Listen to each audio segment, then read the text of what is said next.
Alhamdulillah, Alhamdulillahi hamdan katsiran kama amar. Wa ashhadu an la ilaha illallah wahdahu la syarika lah. Irghaman liman jahada bihi wa kafar. Wa ashhadu anna sayyidina wa nabiyana wa maulana Muhammadan abduhu wa rasuluh. Sayyidul khalaiki wal bashar. Allahumma sholli wa sallim wa barik alaih. Ma'asyiral muslimin, pemirsa dan hadirin sekalian, Assalamualaikum warahmatullahi wabarakatuh. Waalaikumsalam warahmatullahi wabarakatuh. Sebagai awal pembuka kata, saya sampaikan selamat berjumpa kembali pada majelis ilmu bersama Jamaah Laduna Ilma Indonesia dengan mata kuliah Ma'rifatul Rizki. Dalam alih bahasa berarti mengenal rizki atau mengenal rejeki. Pemirsa dan hadirin sekalian, untuk mendapatkan sistematis, metode dan standar akademis yang layak, maka mata kuliah Ma'rifatul Rizki akan dibagi menjadi beberapa pokok bahasan yang segera akan diterangkan. Silakan. Pokok-pokok bahasan pada mata kuliah Ma'rifatul Rizki. Pertama, dari mana rizki berasal? Kedua, dua macam rizki, yaitu rizki di dunia dan akhirat, serta rizki bagi orang yang gugur di jalan Allah. Ketiga, kewajiban yang ditentukan Allah bagi penerima rizki. Keempat, sebab-sebab turunnya rizki. Kelima, sebab-sebab terhambatnya rizki. Dan yang keenam, kepada siapa rizki diberikan? Pemirsa dan hadirin sekalian, baik kita segera masuk pada pokok bahasan yang pertama. Silakan. Pertama, dari mana rizki berasal? Surah Saba ayat 24 artinya, katakanlah, siapakah yang memberi rizki kepadamu dari langit dan bumi? Katakanlah, Allah. Pokok bahasan berkata dari mana rizki berasal. Sedang ayat berkata, siapakah yang memberi kepadamu rizki dari langit dan bumi? Maka jawablah Allah. Maka jelas ayat ini mengajarkan bahwa rizki datang dari Allah Subhanahu wa ta'ala. Tidak ada zat atau makhluk lain yang mampu mendatangkan rizki. Hanya Allah Azizul Ghafur, zat satu-satunya pencipta langit dan bumi. Lanjut. Surah Al-Mu'min ayat 13 artinya, dialah yang memperlihatkan kepadamu tanda-tanda kekuasaannya dan menurunkan untukmu rizki dari langit. Dialah Allah Subhanahu wa ta'ala yang menunjukkan kekuasaannya. Semisal bumi tanpa penyangga berputar pada rotasinya. Itu adalah tanda-tanda kekuasaan Allah. Dan Allah pemberi rizki. Maka orang-orang yang berfaham bahwa ada kekuatan lain yang mampu memberi rizki tertolak dalam ajaran Islam. Walaupun itu bentuk azimat, pusaka, dan kekuatan perdukunan. Firman Allah hanya berkata, pemberi rizki Allah tunggal. Maka itu kita yakini. Jangan saudara terhasung oleh bisikan-bisikan iblis laknatullah yang menyesatkan bahwa ada kekuatan lain pemberi rizki. Baik, kita masuk pada pokok bahasan berikut. Kedua, dua macam rizki, yaitu di dunia dan akhirat, serta rizki bagi yang gugur di jalan Allah. Rizki di dunia dan akhirat, surah Saba ayat 4 artinya, supaya Allah memberi balasan kepada orang-orang yang beriman dan mengerjakan amal yang soleh.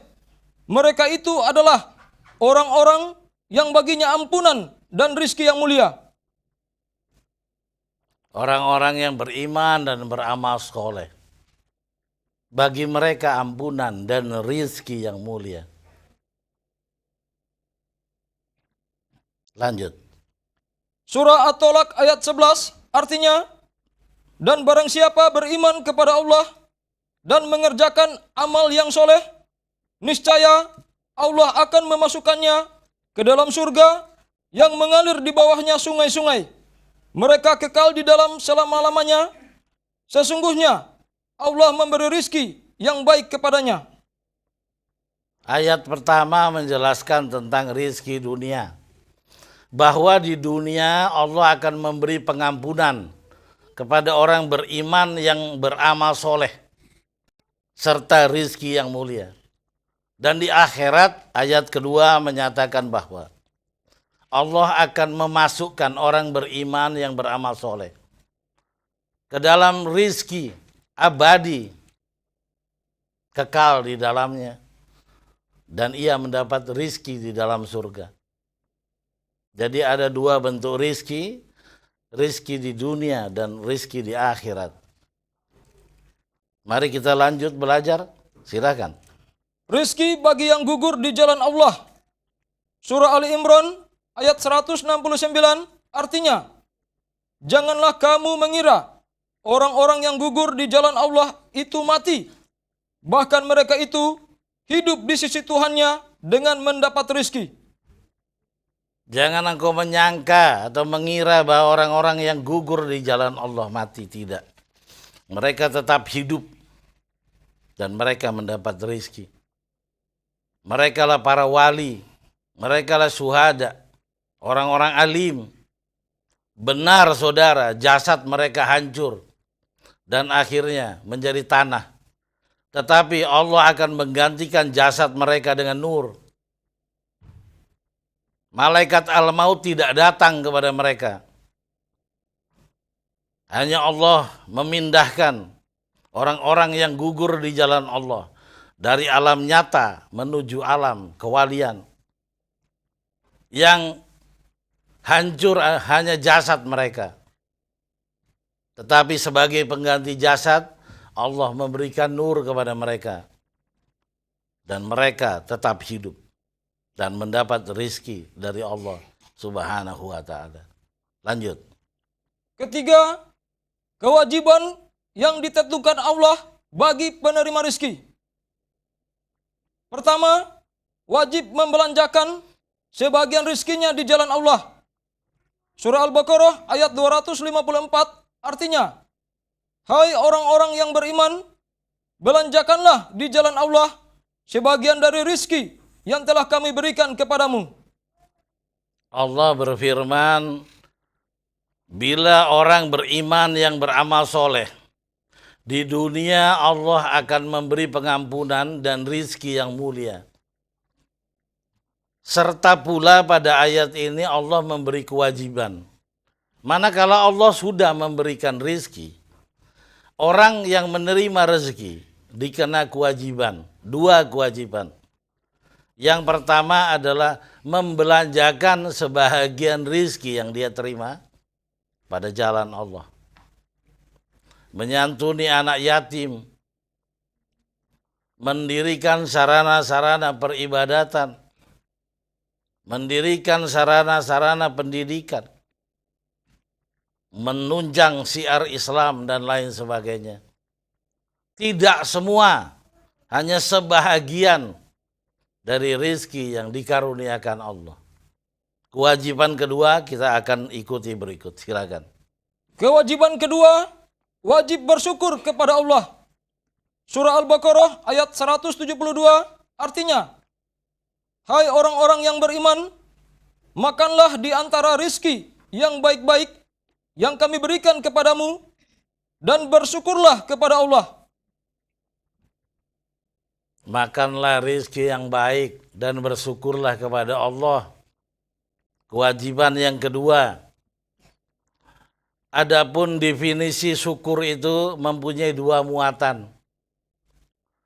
Yang pertama adalah mengetahui dengan benar, mengimani, menjadi suatu akidah di dalam diri bahwa rizki itu datang dari Allah. Tidak ada sangkut pautnya dengan pendidikan, tidak ada sangkut pautnya dengan kecerdasan, tidak ada sangkut pautnya dengan lingkungan.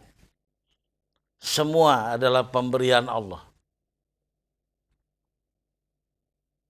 Itu satu, muatan syukur. Mensadari dengan benar dan menjadikan akidah di dalam diri. Yakin seyakin-yakinnya bahwa rizki datang dari Allah. Yang kedua, membelanjakan sebagian daripada harta atau kenikmatan yang diberikan Allah pada jalan pembelaan kepada agama atau disebut jalan Allah. Itulah muatan syukur. Jadi Allah memberikan rizki kepada orang beriman yang beramal soleh dan memberi pula kewajiban kepada orang beriman dan beramal soleh yang menerima rizki tersebut dengan harus bersyukur. Adapun bersyukur itu adalah dua muatan. Mengingat dengan benar bahwa rizki datang dari Allah. Bukan karena kemampuan diri, bukan karena keunggulan diri. Dan yang kedua muatannya adalah kembalikan kepada jalan Allah. Maka syukur terpenuhi. Lanjut. Keempat, sebab-sebab turunnya rizki. Surah Al-Jariyat ayat 22 sampai 23 artinya, dan di langit terdapat sebab-sebab rizkimu, dan terdapat pula apa yang dijanjikan kepadamu.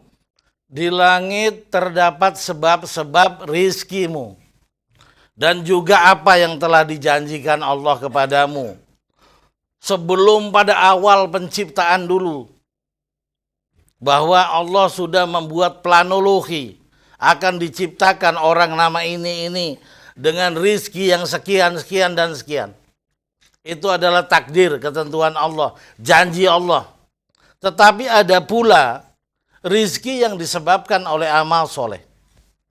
Manakala kita menyantuni anak yatim, maka akan tertulis di sana pahala-pahala berbentuk rizki.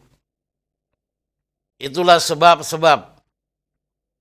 Dua sebab mengapa rizki diturunkan. Satu, memang menjadi janji Allah sejak awal penciptaan. Dan yang kedua, sebab amal soleh saudara. Merupakan pahala atau jasa.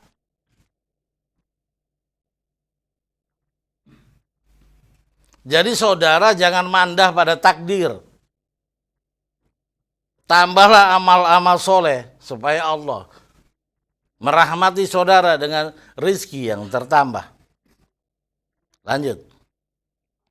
Hadis riwayat Tirmizi nomor hadis 3178 dalam tafsir Quran artinya, dari Anas bin Malik dia berkata, Rasulullah bersabda, tidaklah di antara orang mukmin melainkan baginya dua pintu.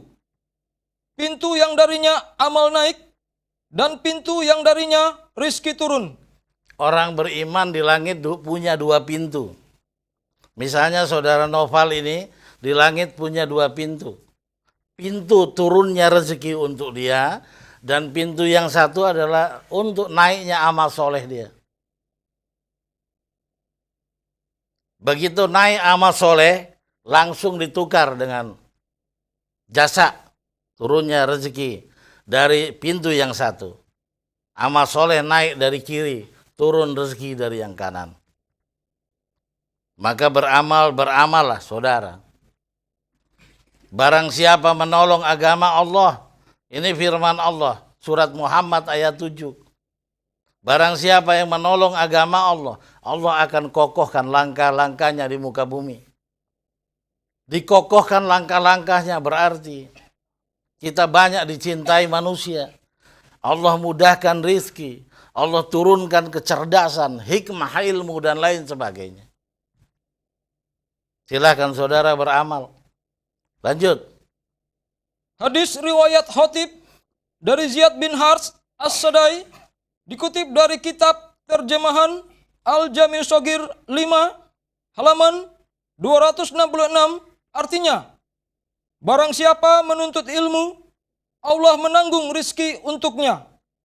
Termasuk sebab-sebab turunnya rizki.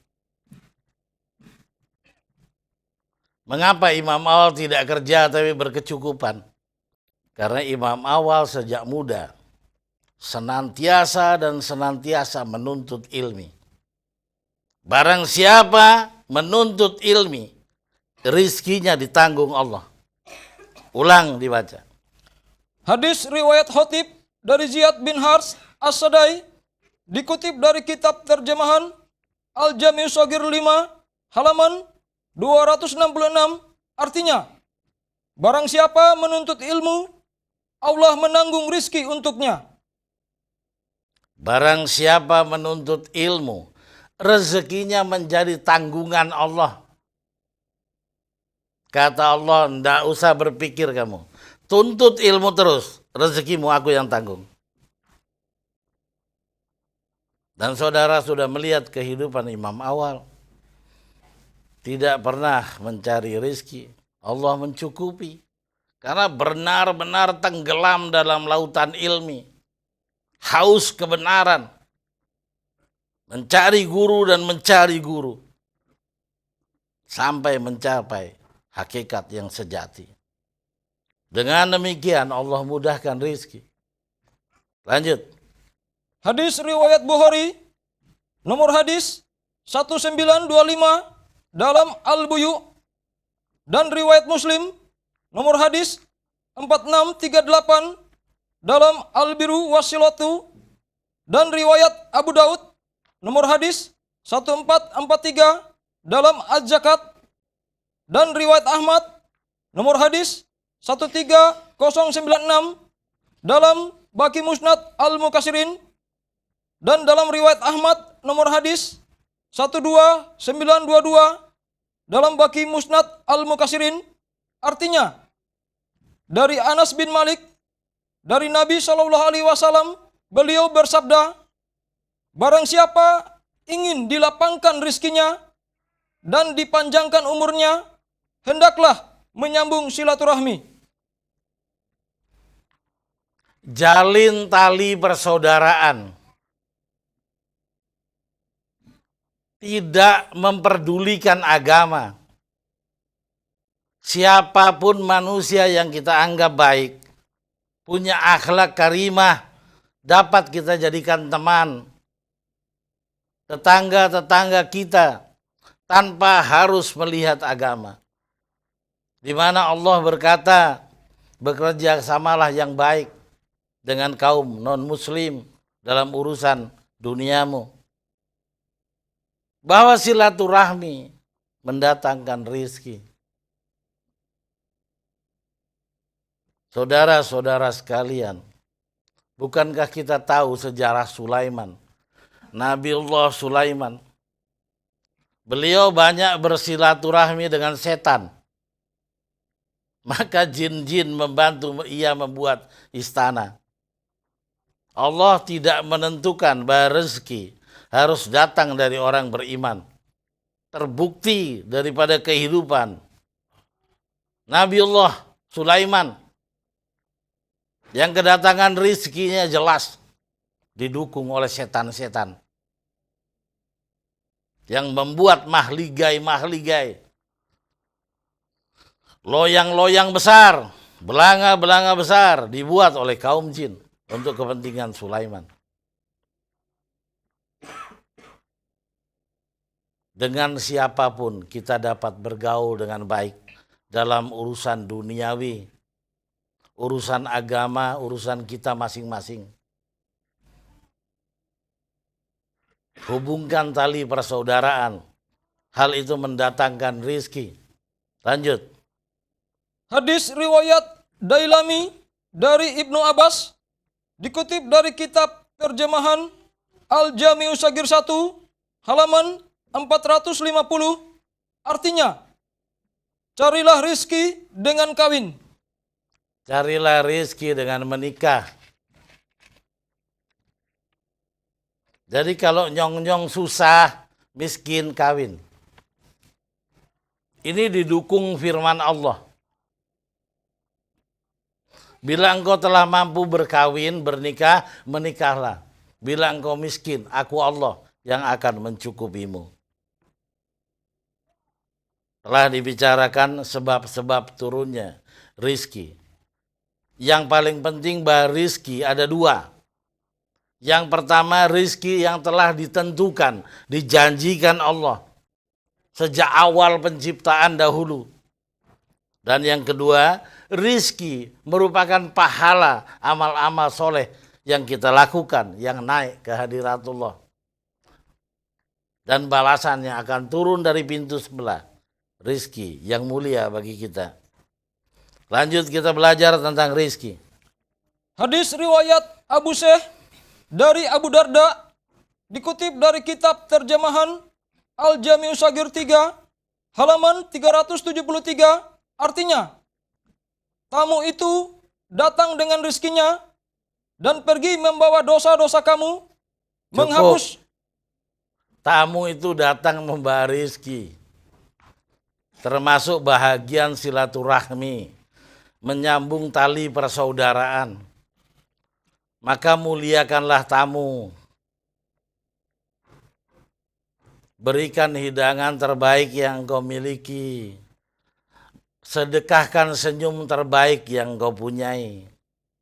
Berikan kepada tamu kata yang terbaik dalam perbendaharaan yang engkau miliki. Maka rizki akan datang. Lanjut. Kelima, sebab-sebab terhambatnya rizki. Hadis riwayat Ibnu Majah, nomor hadis 87 dalam Al-Muqaddimah, dan riwayat Ahmad, nomor hadis 21352 dalam Baqi Musnad Al-Ansor, artinya, dari Sauban dia berkata, Rasulullah bersabda, sesungguhnya seorang laki-laki benar-benar dicegah rizkinya dengan dosa yang dia lakukan. Ini saudara sekalian penting diketahui. Ma'rifatul rizki. Manakala orang beramal soleh mendapat pahala rizki. Bila ia melakukan dosa, maka dosanya dihambat. Rizki. Bila ingin miskin, silahkan melakukan dosa. Maka rizki saudara terhambat. Bila saudara ingin murah rizki, lakukan amal soleh. Maka rizki saudara barokah. Lanjut. Hadis riwayat Ahmad, nomor hadis 499 dalam Musnad Al-Asroh, dan riwayat Abu Nuaim, dikutip dari kitab Al-Jami'u Sagir 1, halaman 12, artinya, dari Utsman bin Affan, dia berkata, Rasulullah bersabda, asubhat atau tidur pagi mencegah rizki. Tidur pagi itu mencegah rizki. Yang dimaksud tidur pagi adalah tidak sholat subuh.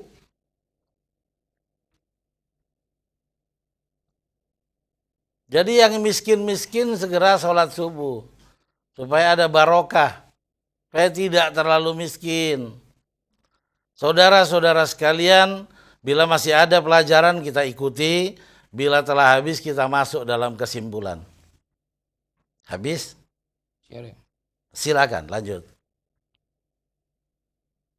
Hadis riwayat Malik, nomor hadis 87, artinya dari Abdullah bin Abbas, artinya, dan tidaklah suatu kaum mengurangi timbangan dan ukuran, melainkan diputus rizki pada mereka. Jangan menyukat timbangan. Jangan mengurangi timbangan. Menjual gula dibilang 1 kilo, padahal hanya 9 ons. Saudara untung 1 ons, tapi rezeki saudara di langit di-cut. Urusannya besar di hadapan Allah. Menyukat timbangan, mengurangi timbangan, urusannya besar. Jangan coba-coba saudara lakukan itu. Adakah lanjut? Keenam, kepada siapa rizki diberikan? Silakan. Rizki diberikan kepada orang yang beriman dan beramal soleh.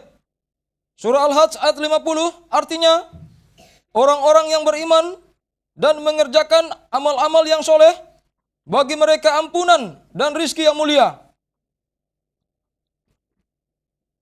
Kepada siapa rizki yang diberikan adalah kepada orang-orang beriman dan beramal soleh. Juga orang bertakwa, juga orang tawakal, juga orang yang ikhlas. Adakah pembahasan itu? Ada. Silakan. Rizki diberikan kepada orang yang bertakwa. Surah At-Tolak ayat 2 artinya, barang siapa yang bertakwa kepada Allah, niscaya dia akan mengadakan baginya jalan keluar dan memberinya rizki dari arah yang tiada disangka-sangkanya. Bila orang beriman beramal soleh, Allah berikan pengampunan dan rizki yang mulia. Meningkat pada orang bertakwa. Allah berikan jalan keluar dari semua kesulitannya. Dan Allah berikan rizki dari jalan yang ia tidak sempat memikirkannya. Dari jalan yang ia tidak menduganya. Alias dia tidak perlu kerja. Kalau orang beriman dan beramal soleh, masih masuk dalam hukum ikhtiar. Tapi manakala orang bertakwa, dari jalan yang tidak disadarinya. Lebih hebat. Lanjut. Rizki diberikan kepada orang yang bertawakal. Surah At-Tolak ayat 3 artinya, dan barang siapa yang bertawakal kepada Allah, niscaya Allah akan mencukupkan keperluannya. Barang siapa tawakal, Allah cukupkan keperluannya. Beres. Lanjut.